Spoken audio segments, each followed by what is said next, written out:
基本的にですね、キャンピングカー一般道を走るとき、比較的大きいサイズではあるんですけど、着座のポジションがですね、すごく高くて、前方の視認性がすごくいいんですよね。ステアリングもすごく切れるので、最小回転半径が小さい。つまり取り回し性がすごくいいんですね。なので、意外と大きさの割には運転は難しくない。絶対的に注意しないといけないことがあって、高さ。キャンピングカー高さが3メーターぐらいあります。こうやって走ってると、バンクベッドのバンクの部分って視界に入らないんですよね。だからついついですね、前長と前腹はすごく気にしながら走るんですけど、高さはすごくね、高いってことを忘れてしまいがちなんですね。一般道はその街路樹であるとか、屋根がこう日差しがせり出していたりとか、看板が少し出てたりとかですね、意外と高い位置の障害物っていうのがあるんですよね。なのでその高さを意識して、常に意識して走らないと、そういう障害物に擦ってしまったりとか、ぶつかってしまったりとか、そういうトラブルになりがちなので、まずですね、一般道で大きく注意したいのが、高さをいつも常に意識しながら、走るということ。こういう感じですね。そこのゴミ箱とかあるんですけど、これこうガーッと寄っていくと、ボディはぶつからなくても屋根がぶつかってしまう。こういうね、意外とね、普通車に乗ってると気にはならないんですけど、高い位置に障害物っていうのが意外とあるんですよね。なので、例えばそこの民家の屋根の、ひさしとかですね。これ普通に走ってればぶつかんないんだけど、左側に寄せていくと横こすったりとかですね。そういうことがあるので注意してください。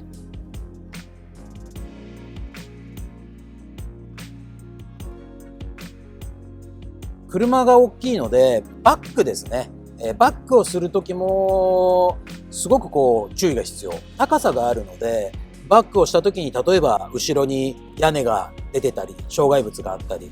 木があったりとかですね。そういうところに、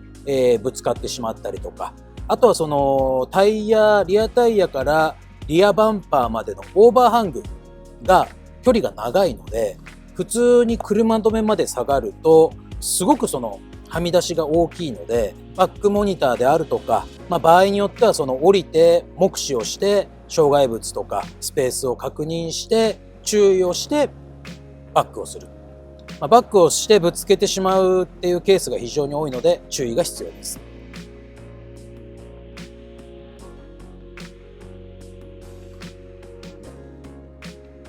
それとですね、キャンピングカーでやっぱり特に一般道、高速ももちろんなんですけど、注意しなきゃいけないこと。急な坂道の下りですね。よく峠道とか下りとかあると思うんですけど、急な坂道の下りで、それがもう長く続くような場合ですね。できるだけですね、エンジンブレーキを使うこと。これをシフトを自分でですね、積極的に操作して4速から3速に落とすとかですね、場合によっては2速まで落とすとか、エンジンブレーキを使ってできるだけフットブレーキを多用しないようにするっていうのは、例えばその峠道とかでですね、急な坂をずっと下ってる。で、フットブレーキでずっと頼ってるとですね、車両重量がすごく重いので、ブレーキに負担がかかって、ブレーキパッドですね、がフェードしてしまうんですね。そうすると、ブレーキパッドが炭化してしまったり、もうローター、ブレーキローターですね、真っ赤にもう焼けてしまったり、で、最悪の場合ブレーキが効かなくなってしまう。なので、急な下り坂では、できるだけフットブレーキを多用しないように、エンジンブレーキを併用して下るというのが、キャンピングカーの運転のコツですね。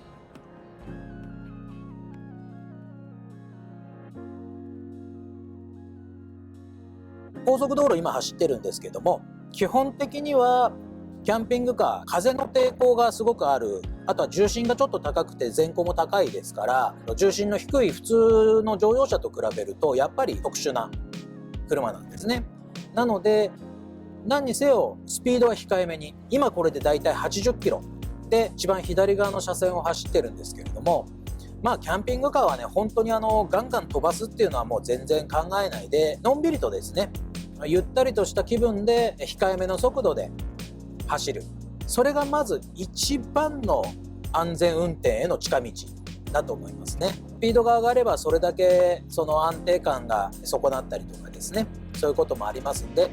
まずはスピードは控えめに走ってもらえればと思います。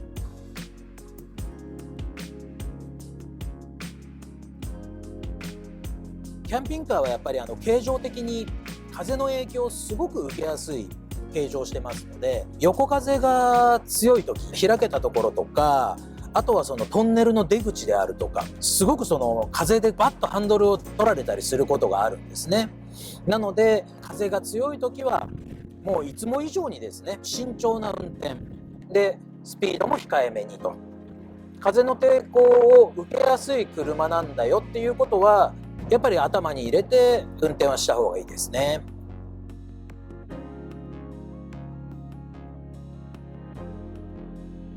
走ってる時に気をつけたいことはですね、例えば左側の車線をこうのんびり走ってる。そうするとトラックが抜いていくわけですね。でトラックに追い越しをされた時に一回こうトラックにスッと吸い込まれるような感じでステアリングがこうグワッと持ってかれるような不安定な動きをするんですね。なので常にミラーでですね、周囲の交通状況を把握してですね、例えば大型トラックが後ろから来たな、今抜かれるなっていうのをしっかりやっぱり把握しておく。で抜かれる時ですね、ハンドルをふっと取られたりするんで、しっかりやっぱりハンドルを保持して、抜かれて不安定になった時のに備えるというですね、その気持ちがあるかないかだけでも、それだけでもですね、だいぶ、違うんですね。あとは運転に慣れてきたら少しトラックに抜かれる時に車線の左寄りを少し走ってやると風の影響ですねが弱まったりとか、交通状況をきちっと見極めて、速いトラックが来たらそれをしっかり見て、今抜かれるぞと心の準備をすると。でやっぱりスピード出しすぎていれば影響っていうのは出てくるので、スピードは何にせよ控えめにということですね。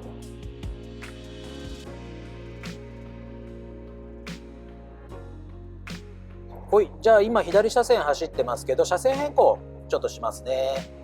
真ん中の車線に移ります。ハンドル操作ゆっくりですね。ゆっくりです。とにかくキャンピングカーに関しては急激なハンドル操作というのがもう絶対に NG です。ハンドル操作、車線変更するにしてもさっとこう動くんじゃなくて、ゆっくりウインカーを出してゆっくり動く。それを心がけてください。基本的に急のつく動作、いわゆる急ハンドル、急ブレーキ、急加速ですね。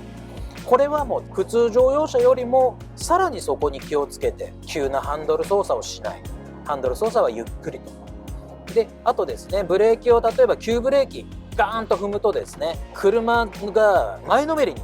ガンとくるんですね。でそうするとキャンピングカーの場合は積んである荷物がですね、前に吹っ飛んできたりとかで、あとキャンピングカーはその重量が重いので制動距離自体も比較的長めになってしまうので、ゆとりのある運転をしてですね、急ブレーキをこうかけなきゃいけないような運転は避けるということ。やっぱりゆったりした気持ちでスピードを控えめにして、急のつくハンドル操作をしない、ゆったりとハンドル操作をしましょう。急ブレーキもしない、急加速もしない、ゆとりを持った運転を心がける。それがですね、やっぱりキャンピングカーを運転する上で非常に重要なことだと思います。